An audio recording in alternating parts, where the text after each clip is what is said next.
On this episode of IT Unplugged, we look at when and how to outsource your IT and how to pick a partner that you can trust. At M2 Technology, we're on a mission to make IT accessible to everyone. Join us on our journey to demystify the ever-evolving world of business technology. Are you ready to get unplugged? Welcome back to IT Unplugged. I'm Brandon. And I'm Mike. And Mike, I want to talk a little bit about outsourcing IT. Yeah.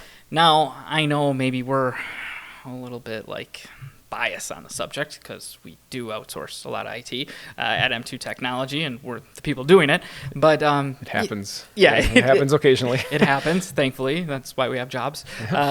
But with that being said, what are some of the advantages of outsourcing IT? Just easiest, the most common is probably growth. So if it's very uncommon is if we're coming in and we're removing somebody from a role.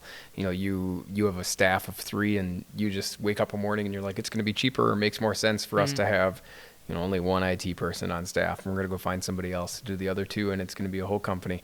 That's most often not the case. Yeah. Most often the case is either somebody maybe outgrows their current staff, maybe they don't have a staff and they need, you just have a person that kind of does it. Like Sure. we've talked about in the past, it's like the young new guy that works in sales, but also he's fixing your printers, right? Like something crazy like that. And you as a business owner, you just kind of understand that, that worked for a few years, and now we're really busy and we can't sacrifice Sure. Jim from sales. Jim needs to actually do sales stuff all Yep. the time. That's most often the case, is you outgrow your current needs, whether it's internal or maybe there is nothing currently. Yeah. What do you think are other benefits of it, right? So you get to that point, you're like, hey, that's a benefit. We've outgrown it. Are there other things that you think might? Yeah, definitely. You get, I guess you could say, unlocked. You get unlocked all of these additional features and avenues that maybe you wouldn't if you're doing it internally. So if you have your own internal IT staff, maybe you're building a rapport with a certain vendor. Right. Let's say it's, you really like Cisco networking products. Cool. You're starting at ground zero. Yep. And you're saying, hey, what do we need? And you're kind of just relying on Cisco to say, you need this, right? You could go and research that yourself, spend a lot of time vetting it, making sure it fits and it does what you want it to do, and it's secure and things. A couple of the use cases that we've used this product for similar size, your need, you're looking to do this, and this with it. These places are doing that in real time. It handles the throughput that you want, whatever it might be. And look, the price that we can get it for, because we move a lot of these doodads, is a great price. Like, wow, independently, we can see that, that beats the price that we could buy it online. Like, that makes sense. Yeah, I think that's a huge thing, is the experience that outsource IT places have. And if you're taking advantage of it the right way, right? Yep. If you, Mike, work at the same IT place for the last 10 years, you're going to have a great wealth of experience. And let's say it's at one company. And you've seen stuff, right? You've seen the same problems coming along. We've seen some stuff. Yeah. There's things, you know where the bodies are buried. What company is this? No. But with that being said, I don't know where any bodies are buried. Yeah. Just for the record. But maybe you bought 1 or 2 servers, or you've had 1 or 2 routers. Yeah. You changed a couple things. This worked the last time that we did it, Yes. 6 years ago. So Yeah. let's try to, not reinvent the wheel here and stick too close to that, right? Yeah. When there's conversions, there's big projects, small projects, there's things constantly happening. Yes. Weekly we have, I would say conversion, right? Of whatever scale, but weekly we have conversions going out the door. Weekly there's projects of different scales going out the door. There's break fix of all different types of things. That wealth of knowledge is a large portion of what you get from outsourcing. Same with, we have people that are skilled in different areas of business. So, medical sphere, we have a person for that. There's, people that are skilled more with, I guess you could say a general business or financial sphere or logistics. We know you feel comfortable talking with them because they know the lingo. They can talk the talk, walk the walk, and still they have the technical backing behind it. Yeah, So absolutely. they build that trust, they build that relationship with the company, and it feels like they're part of the staff. Yeah, absolutely. Like 100%. And I don't want to take anything away from people that have been in the same role for a long time, but you've definitely worked with. For sure not. We Yeah. work alongside them. Yeah, absolutely. Also there's industries we work with that it just makes sense to have somebody that lives there all the time. Yep. Right. And maybe, and I don't blame them. Maybe they don't want to pay us to live there all the time. Yeah. And you have your person. Yeah. That's perfect. We work alongside them, and ideally we're friends. It's a big happy family. Sometimes maybe there's different mindsets or there's things to watch out for, but assisting. We're all in this together. We're keeping things safe and running smoothly. Yeah.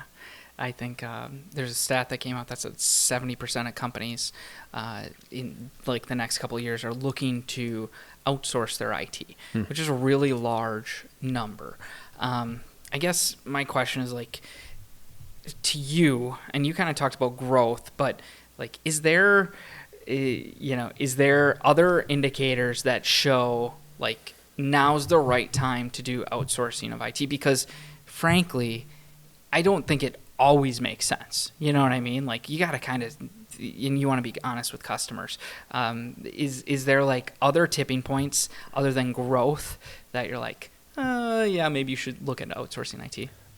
Sure. I mean, kind of similar to growth, but kind of it's separate. But let's say that you have somebody on staff that's been your IT person. I'm thinking of somewhere in particular here that we're working with that.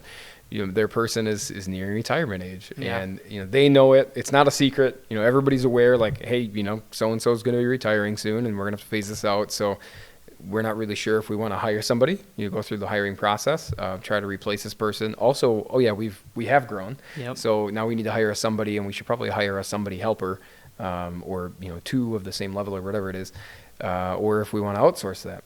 So we come in with the idea of you do what you need to, and like we're going to feel this out, but hey, this is an option, and this is what we would provide, or at least take off the table and help that transition. And a lot of times that makes the most sense. Yeah, absolutely.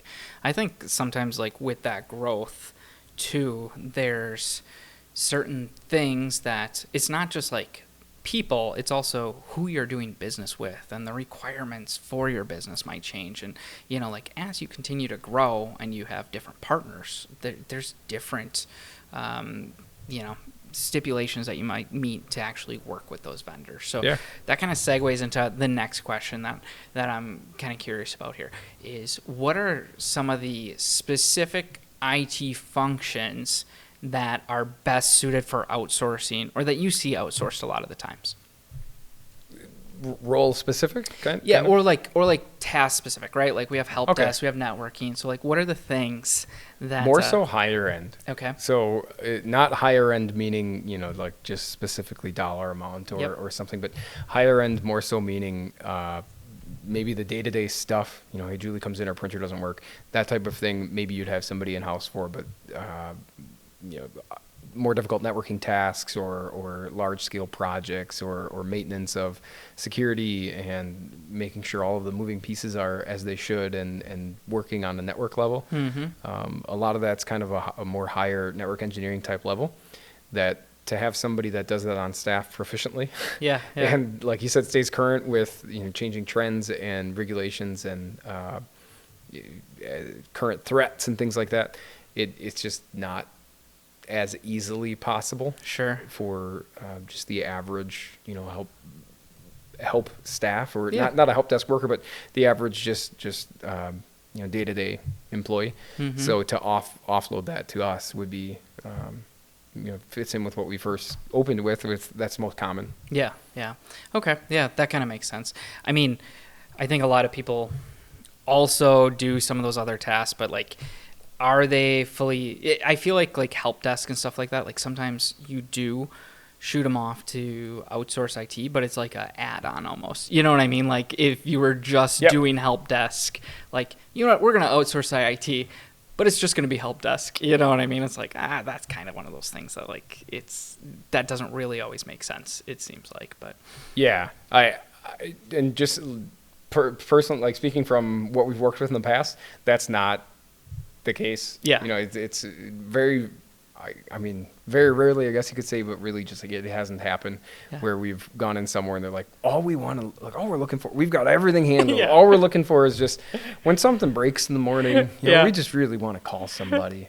And you're going to be like, okay, it just sounds good. Yeah. Like that's just not the case. You're hiring for that role and you're outsourcing for something else.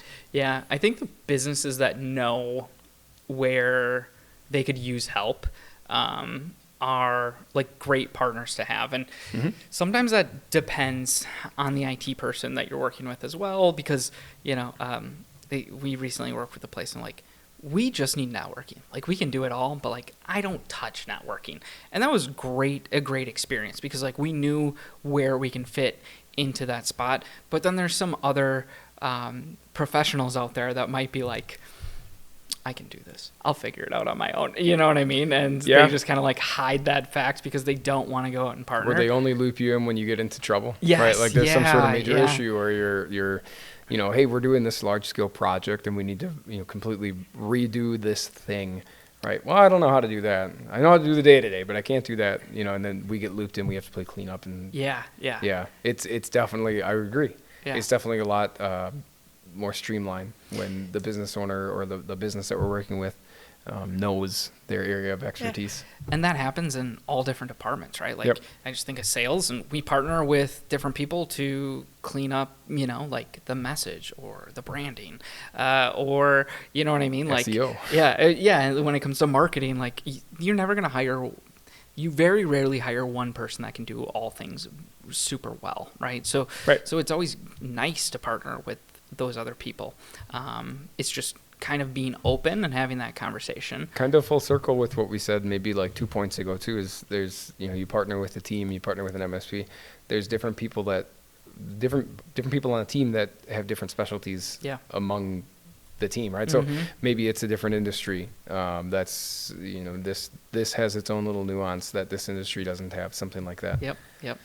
Yeah. And that kind of goes into the next part because people are hesitant, and sometimes there's real reasons that they're hesitant. I mean, I know we've mentioned this before, but we were in a meeting and someone's like, yeah, MSPs are just like those, cable companies, essentially. Like everybody hates them. It's like, oh, ouch. So like there's not a good option. Yeah, they all suck. Not a good option. They all suck. Find the one that's the least sucky. So with that being said, like, what are some of the real negatives to look out for when outsourcing IT?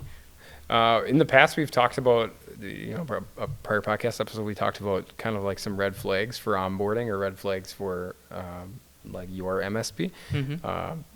Kind of a callback to that, right? If you're searching, you know, you're doing the interview process here, and you know, the prospective MSP that you bring on board, you know, they're not very organized. They're difficult to get a hold of. They're taking forever to get the initial quote back to you, or, you know, whatever you're asking for, your contract or whatever you're asking for. Maybe that's right off the bat not a good sign. That's when you should probably be trying to impress the person the most. Right? You're trying to get them on board, so that's confusing. Definitely a red flag. A big ick, if you will. But also trust, right? That's the biggest thing. You're working right alongside with the business. This person is essentially part of your staff, right? Sure. You're not paying their benefits, but they're working with you and they're working amongst your employees just like they're on your team. Yeah. They're supporting you, and ideally they're supporting you when you need them the most. So you want to be able to trust that you can rely on them. Trust is always my biggest there, but kind of getting more granular.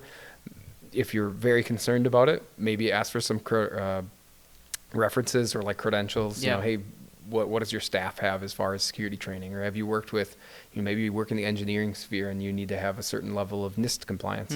Hey, are you guys familiar with this? Do you know the word? You know, not phrased like that, but right. You're like, hey, you guys worked in NIST before? And, you know, if the answer is like, we never miss, you're right. Yeah. You're like...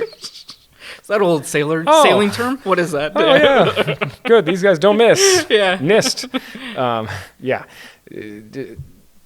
But I mean, trust Yeah. is big. Trust is big, and hopefully having worked in that industry before. Yeah, and that's a really good point too, right? Because like that's an MSP person being or an MSP company that you bring onto your team. It's like hiring somebody, but sometimes there's that divide when you don't have the trust and you don't have the personal relationship. Yeah. So there's a real loss of control. And like, I'm not trying. Well, the divide brings up a good point though too. Is Yep. if upon the onboarding state, if there's some very aggressive termination terms, maybe also kind of keep that in mind. Yeah. Like, hey, obviously you don't want to break up, right? You want to work with your MSP, you want to work with this partner that you have, but if for some reason you need to, or something happens and you're like, oh my gosh, like this is terrible, they were breached, or whatever the case might be, and in order to break up with them, you have to pay a hefty fee, or you're locked in terms. Yep. You've got 2 years. Yeah, have fun. See ya. Right? Like that's maybe a little bit of a red flag also.